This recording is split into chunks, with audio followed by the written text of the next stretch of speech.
Welcome to my channel. This is JC Rocket Metal Reviews. My name is John, and today I'm going to rank one of my favorite bands ever, Soundgarden.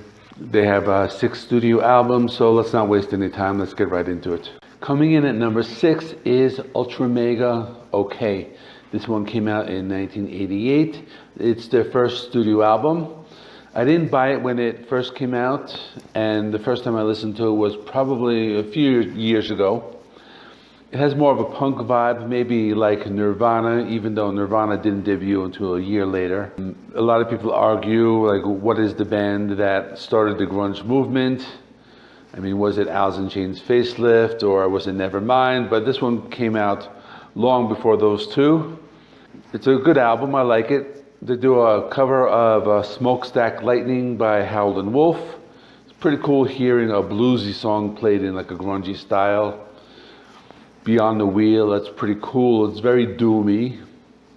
The song Flower, that's another good one. It kind of like solidifies their sound. At number 5 is King Animal. So I didn't want to rank this one too low, but every album after this is either a 9 or 10 or 10 or 10 album. The album came out 16 years after Down on the Upside, but it sounds like it was like followed up like maybe a year later. They didn't lose their sound at all. The band got together, they created an album. It just sounds just like a grunge album, but it's in the same style as Down on the Upside. I'll talk about that album later, but it's a little more of like a rock album. A couple cool tracks. Been Away Too Long, it's a classic. It keeps that classic Soundgarden sound. Halfway There, it's very melodic and memorable. My favorite song on the album is the closer, Rowing. You just listen to the lyrics. The song is like it's this kind of song you listen to when you're going through tough times and you need some motivation. You know, the lyrics, don't know where I'm going, I just keep on rowing. You know, those lyrics, very uplifting. I mean, the bass tones are incredible on this one. At number 4, I have Superunknown, 1994. It's probably lower than some of you thought it would be, but Soundgarden has some great albums and I had to put it somewhere. I loved it when it came out. I think it might lack a little bit just because of the length. It has that classic Soundgarden sound, has like the feedback-driven metal and grunge sound. Has most of their popular songs, Spoon Man, The Day I Tried to Live, Black Hole Sun. I mean, Black Hole Sun is a little overplayed, but it's still a good song. The closer, Like Suicide, this is a great song, one of their best. It's filled with so much emotion. My favorite deep cut is 4th of July. You know that riff, that I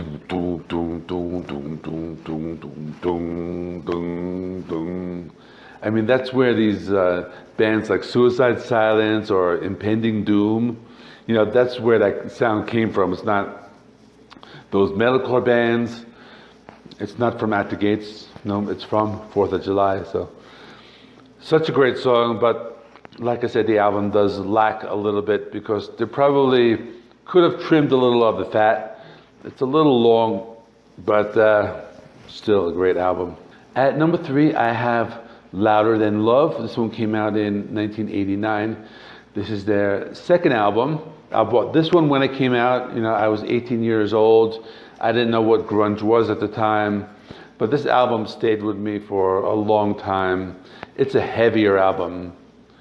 You know, the lyrics, the big dumb sex, it's filled with like F-bombs. I thought it was cool when I was 18.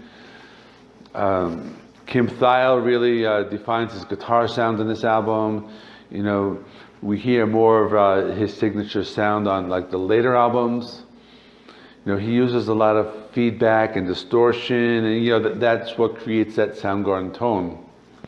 Gun, that's another cool song. It like gets like faster and slower. A lot of like different time signatures on this one. Hands All Over, Loud Love, those are great songs. So this is definitely a solid album.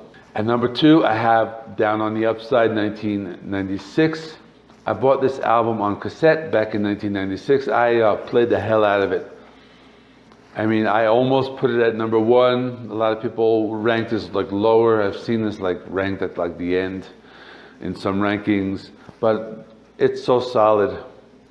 You know, this same year, 1996, Metallica released Load. I also bought that one, but I listened to the Soundgarden so much more. The songs, they're like in the same style as Badmotorfinger, but there's a lot less feedback, less distortion, there's more acoustic guitars. It's more grunge rock, not grunge metal. Pretty Noose, that's an awesome song. Ty Cobb, that's very punky. It goes back to the like, punk roots. Blow Up the Outside World. That's one of my favorite Soundgarden songs ever.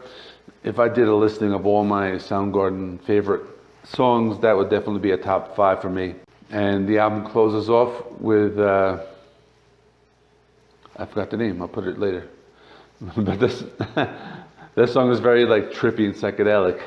So rank that one at number 2.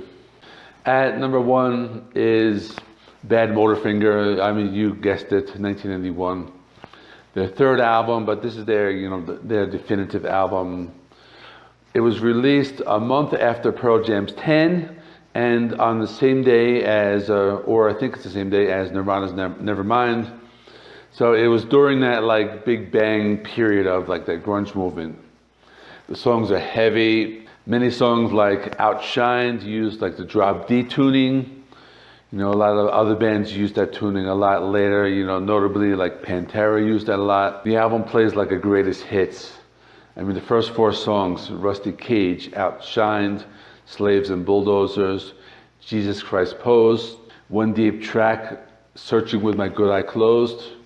That's a great song. That song sounds like what the Beatles would sound like if they were like formed in the late 80s, Seattle, Washington.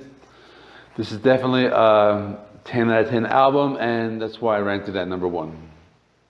Thanks for watching. Let me know in the comment section what you thought of the band and what do you think of my ranking. Put your ranking below. Let me know what you think. And other than that, if you haven't subscribed, please like and subscribe.